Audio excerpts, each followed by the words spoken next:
Welcome to Xinyu One-on-One. Handak kişi giderken yarını taşlar Meyli bulsa algaç gider Öyige başlar Meyli bulsa algaç gider Öyige başlar Meyli bulsa algaç gider Öyige başlar Öyige başlar Welcome to Xinyu One-on-One. I have three distinguished guests today. We will talk about marriage equality. I decided to bring up this topic. I think it is important when you care about people, you know how to care about people. So the knowledge on this field is important to us. Can you introduce yourself? Thank you. It's a pleasure to be here. I'm Tom Greeson. I'm an attorney here in Northern Virginia. Welcome. I'm Catherine Reed, and I sit on the board of Equality Virginia, which is a statewide LGBT organization that supports marriage equality.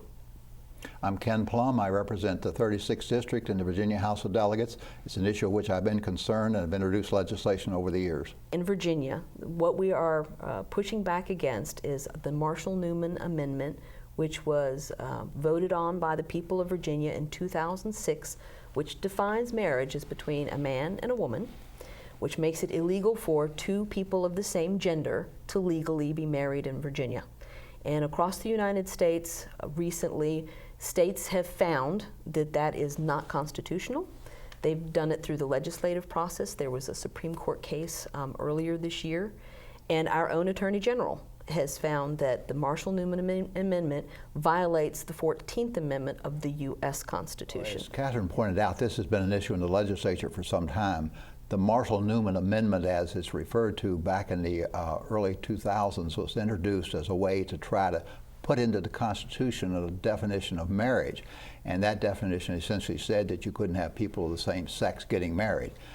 During that time, it had to pass the legislature twice, and then it went to referendum of the people.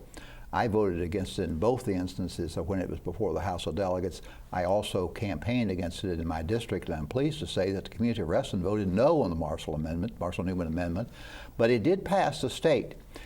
Since that amendment went on the Constitution, we have seen a great change in the public's opinion about whether or not government ought to be in the business of telling people who they can love and who they can marry and so on.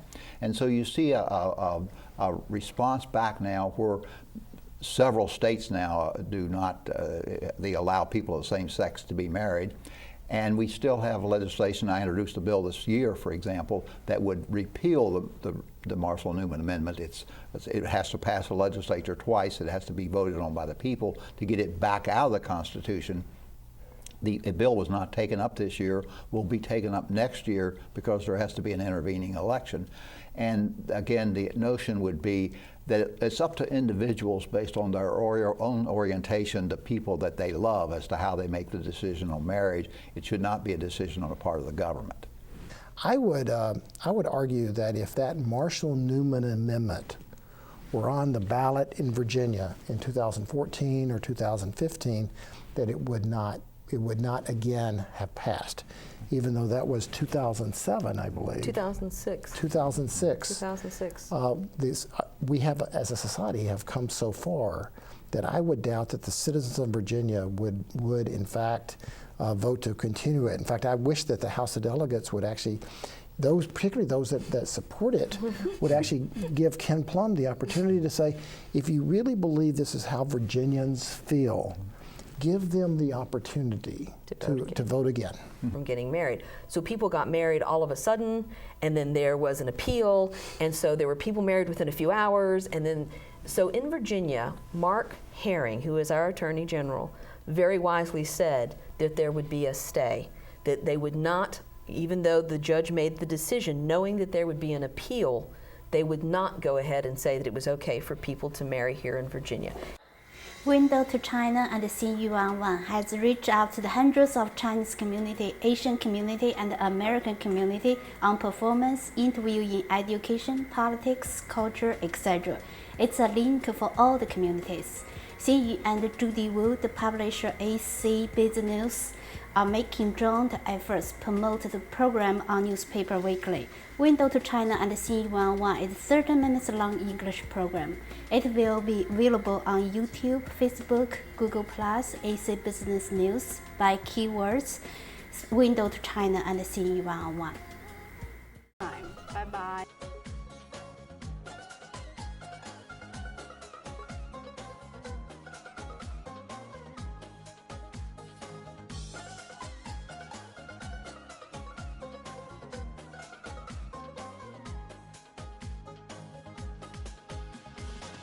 Qandaq kishi ketar ishga yorini tashlab Qandaq kishi